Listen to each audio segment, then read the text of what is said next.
Assalamualaikum warahmatullahi wabarakatuh. Hai teman-teman, ketemu lagi dengan saya Akbar di channel YouTube yang masih newbie ini. Channel YouTube yang hadir karena ketidaksengajaan dan ketiba-tibaan ini. Ya, mengapa demikian? Karena teman-teman bisa lihat di video saya yang pertama di sini atau di sini, ya terserah ya. Intinya di sini. Nah, di video itu saya konsepkan untuk upload di Instagram sebenarnya. Tapi entah kenapa ketika saya ingin upload Instagram, tiba-tiba saja saya kepikiran, wah bagusnya saya upload di YouTube aja deh. Nah, jadilah channel ini. Jadi buat teman-teman yang ingin berpartisipasi untuk mengembangkan channel ini, silahkan di subscribe, di like, dan juga di share. Semoga channel ini bisa bermanfaat untuk kita semua. Amin. Tenang saja, di channel ini kita nggak akan bikin konten bersedekah dengan sampah kok, tenang.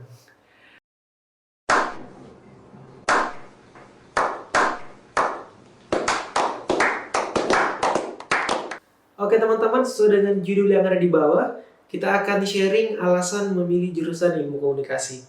So, welcome to Dare to Share.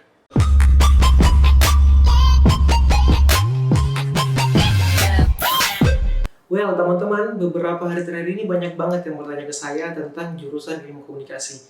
Ya memang karena sekarang lagi musimnya orang memilih jurusan atau bingung mau kuliah di mana. Dan setidaknya ada 7 pertanyaan yang sering banget ditanyakan ke saya terkait jurusan ilmu komunikasi.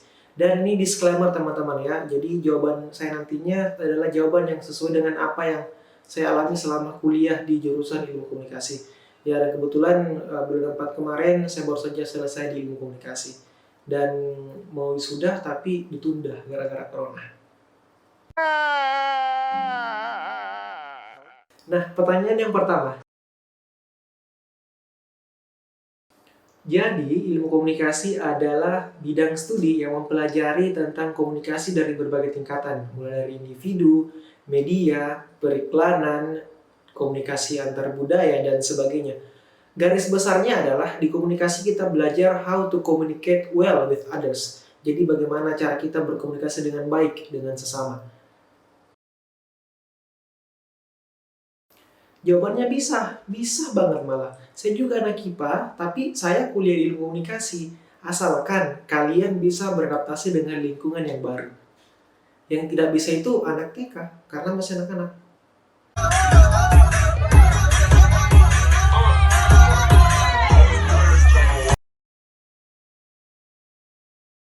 Nah ini nih pertanyaan yang gimana ya, kadang bikin saya kesel juga, bikin lucu juga sih sebenarnya. Banyak orang yang beranggapan kalau di ilmu komunikasi kita belajar komputer, belajar cara merakit komputer dan sebagainya. Tapi itu keliru ya teman-teman. Jadi di ilmu komunikasi kita nggak belajar komputer, nggak belajar cara merakit komputer dan sebagainya. Kalau mau belajar itu, kalian ke ini aja, jurusan ilmu komputer mungkin, teknik informatika mungkin, atau sistem informasi. Komen ya kalau saya salah di bawah. Jadi yang kita pelajari di ilmu komunikasi yang pertama ada public speaking, kemudian desain grafis, fotografi, menulis berita, riset, manajemen, dan masih banyak lagi yang kita pelajari di ilmu komunikasi. Terkait komunikasi tentunya. Oke, prospek kerjanya diantaranya itu ada presenter, kemudian wartawan, reporter, kemudian MC, announcer, PR, humas, dan masih banyak lagi. Dan menurut saya ya, di ilmu komunikasi adalah salah satu jurusan yang memiliki prospek kerja yang sangat luas. Karena contoh saja, perusahaan mana atau instansi mana yang tidak membutuhkan PR atau humas? Pasti semua membutuhkan. Perusahaan mana yang nggak membutuhkan marketing? Pasti semua membutuhkan. Dan itu semua ada di mahasiswa jurusan ilmu komunikasi.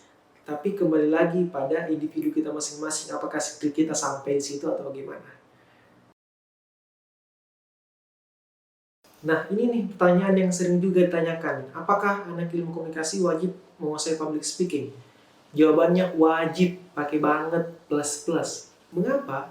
Karena ketika kita mengaku sebagai anak ilmu komunikasi, atau ketika kita kuliah di ilmu komunikasi, status sosial kita di masyarakat pasti akan berubah. Pasti masyarakat akan beranggapan, wah anak ilmu komunikasi pasti jago public speaking dong. Kenapa? Karena kita belajar public speaking, namanya komunikasi. Ya kan? Sama halnya ketika ada anak sastra Inggris misalnya, pasti kita beranggapan, wah dia jago bahasa Inggris karena dia sastra Inggris. Kayak gitu, jadi wajib pakai banget menguasai public speaking. Contoh kecil lagi misalnya kayak gini, kalian kuliah kerja nyata, KKN. Ketika di KKN, kalian ada sebuah acara di kantor desa misalnya, berkantor lurah. Pada saat itu di kelurahan membutuhkan yang namanya MC.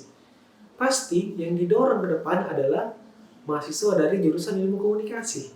So, teman-teman wajib ya kita menguasai public speaking, terlepas dari kita anak ilmu komunikasi atau tidak, tapi public speaking adalah kunci untuk kita bisa bersaing dengan orang di luar sana. Kenapa memilih jurusan ilmu komunikasi? Nah, sebenarnya gini teman-teman ya.